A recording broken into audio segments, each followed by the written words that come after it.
Cringe-Worthy Karen gets escorted out of Build-A-Bear workshop by mall security. It was a sunny day, an excellent day for a family outing. My wife and I decided to take our precious little granddaughter, Lily, to the mall. She was turning 6, and we wanted to do something special. Lily was obsessed with soccer, so we thought, what's a better way to celebrate than a trip to Build-A-Bear and get her a custom-made soccer bear? We walked into the store, bright-eyed and bushy-tailed, ready to create the perfect bear for Lily. The place was bustling with kids and their parents, everybody eager to bring their personalized furry friends to life. A kind teenager, she couldn't have been more than 16, guided us through the process. She was about to start stuffing the bear when it happened. Enter stage left, Karen. Now, I know the term Karen gets thrown around a lot these days, but I swear this woman was the embodiment of every Karen stereotype you could imagine. Short, bobbed haircut, check. Oversized sunglasses perched on her head, check.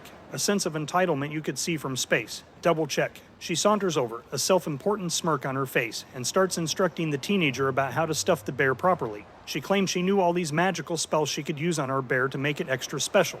We thought she was just trying to be nice, perhaps a tad overly enthusiastic, so we laughed and thanked her. Big mistake. It was like we lit a fuse on a Karen bomb. She started to take over the whole process, demonstrating how to stuff the bear, put the heart in, and even trying to pick out the bear's clothes. It was as if she was auditioning for the lead role in a children's TV show. She was singing, waving her hands, and even tried to write up the birth certificate for us. It was just too much. The poor employee, bless her heart, was just staring at this woman, jaw dropped, completely flabbergasted. And so were we. It was like we'd stumbled onto the set of The Twilight Zone. It was cringe-worthy, to say the least. We didn't want to be rude, especially in front of Lily, so we decided to remove ourselves from the situation. We told the teenager we'd be back in an hour and left the bear there, unfinished. Lily was disappointed, but we promised her we'd come back. As we walked away, we could still hear Karen prattling on about her magic. We hadn't been gone 10 minutes when we saw mall security heading in the direction of Build-A-Bear. Curious, we followed at a distance. And guess what? There was Karen, being escorted out of the store by security. She was making a huge scene, flailing her arms and yelling about how she was just trying to help the kids with her magic. She said the workers were boring and she was just trying to make the experience better. It was a spectacle, to say the least. We went back to the store immediately. The poor teenager was looking shell-shocked. Her eyes were red and puffy, and it was clear she'd been crying.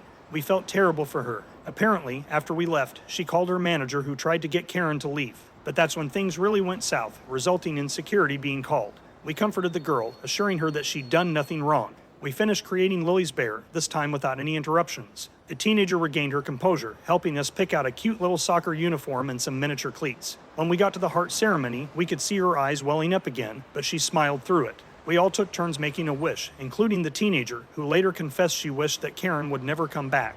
We couldn't help but laugh. Lily was elated. Her face lit up when she finally held her finished soccer bear. She named it Victory, a fitting name, we thought, considering everything that had happened.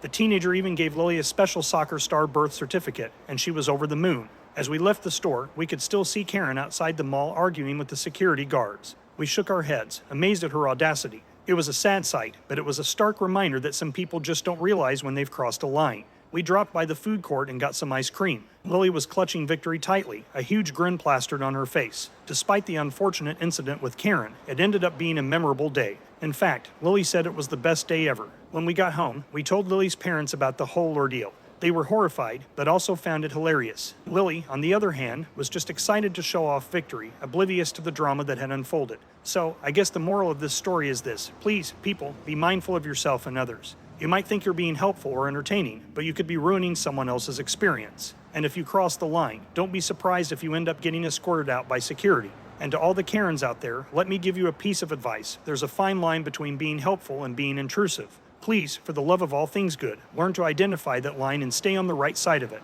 As for us, we ended up having a great day despite the Karen encounter. Lily loves Victory, and we have a hilarious, albeit cringe-worthy, story to tell. But next time, we'll be sure to avoid any magical soccer bear specialists at the Build-A-Bear workshop. I hope you all enjoyed this little anecdote, and remember, always stay mindful of your actions. We never know when we might be the Karen in someone else's story. Sheesh, that makes my skin crawl. Have you ever had to deal with anything like this? What did you do or what would you have done? Let us know in the comments section below. When you subscribe, be sure to click the notification bell. Click here for more Tangled threads.